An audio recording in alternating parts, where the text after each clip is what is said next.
नमस्कार, मैं हूं लक्ष्यराज सिंह, चार लाइन न्यूज से। राजस्थान की राजधानी जयपुर में आज देश के गृह मंत्री अमित शाह का दौरा बेहद खास रहा। एक तरफ उन्होंने नए आपराधिक कानूनों को लेकर बड़ा संदेश दिया, वहीं दूसरी ओर पूर्व मुख्यमंत्री अशोक गहलोत पर तीखा हमला भी बोला। शाह ने कहा कि ये भाजपा की सरकार है, कांग्रेस की नहीं। हम जो कहते हैं वो करके भी दिखाते हैं। केंद्रीय गृह मंत्री अमित शाह आज जयपुर पहुंचे। एयरपोर्ट पर मुख्यमंत्री भजनलाल शर्मा और भाजपा प्रदेशाध्यक्ष मदन राठौड़ ने उनका साफा पहनाकर स्वागत किया। इसके बाद शाह सीधे Jaipur exhibition and convention centre JECC पहुंचे, जहां उन्होंने तीनों नए आपराधिक कानूनों पर आधारित राज्य स्तरीय शौर्य प्रदर्शनी का उद्घाटन किया। उनके आगमन से पहले पूरे इलाके में सुरक्षा के कड़े इंतजाम किए गए थे। एयरपोर्ट से गोपालपुरा मोड़ तक ट्रैफिक रोकना पड़ा, जिससे कई जगह जाम भी लगा। अमित शाह ने कहा कि यह कार्यक्रम विकास और न्याय दोनों को समन्वय करने वाला है। उन्होंने बताया कि 160 साल पुराने ब्रिटिश कानूनों को खत्म करके प्रधानमंत्री नरेंद्र मोदी ने भारत को स्वतंत्र न्याय प्रणाली दी है। 2027 के बाद देश में जो भी एफआईआर होगी उसे 3 साल के भीतर सुप्रीम कोर्ट तक न्याय मिलेगा। शाह ने कहा, ईज ऑफ लिविंग की तरह अब मोदी सरकार ईज ऑफ जस्टिस लाने जा रही है। शाह ने जयपुर से 9,315 करोड़ रुपए की विभिन्न परियोजनाओं का लोकार्पण और शिलान्यास किया। इनमें 47,000 छात्रों को यूनिफॉर्म के लिए 260 करोड़ की सहायता, 5 लाख दुग्ध उत्पादकों को 364 करोड़ की सब्सिडी और 150 यूनिट फ्री बिजली योजना का शुभारंभ शामिल है। इसके अलावा 56 एफएसएल गाड़ियां और कई पुलिस वाहनों को भी हरी झंडी दिखाई गई।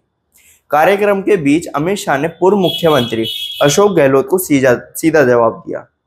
दरअसल राइजिंग राजस्थान समिट के दौरान गहलोत ने कहा था कि एमओयू तो साइन हो जाते हैं, पर जमीन पर कितने उतरते हैं।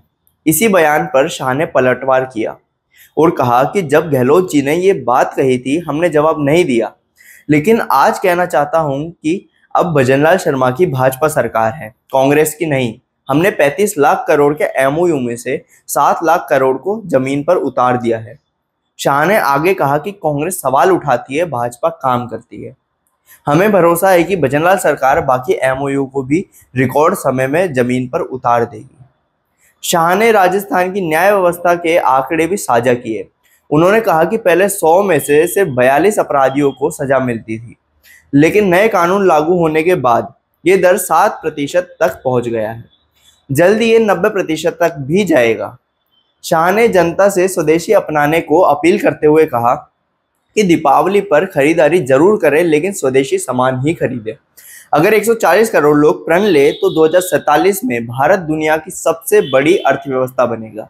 उन्होंने बताया कि प्रधानमंत्री मोदी ने नवरात्रि के पहले दिन ही 395 जरूरी वस्तुओं पर जीएसटी दरों में बड़ी कटौती की है, जिससे दीपावली पहले से सस्ती होगी। नव विधान न्याय की नई पहचान थीम पर आधारित यह प्रदर्शनी राज्य की न्याय प्रणाली में आ रहे बदलावों को दर्शाती है।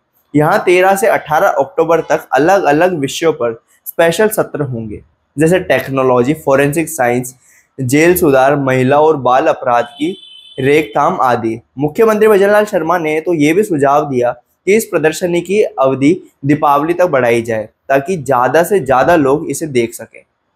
तो आज जयपुर में अमित शाह ने एक तरफ नए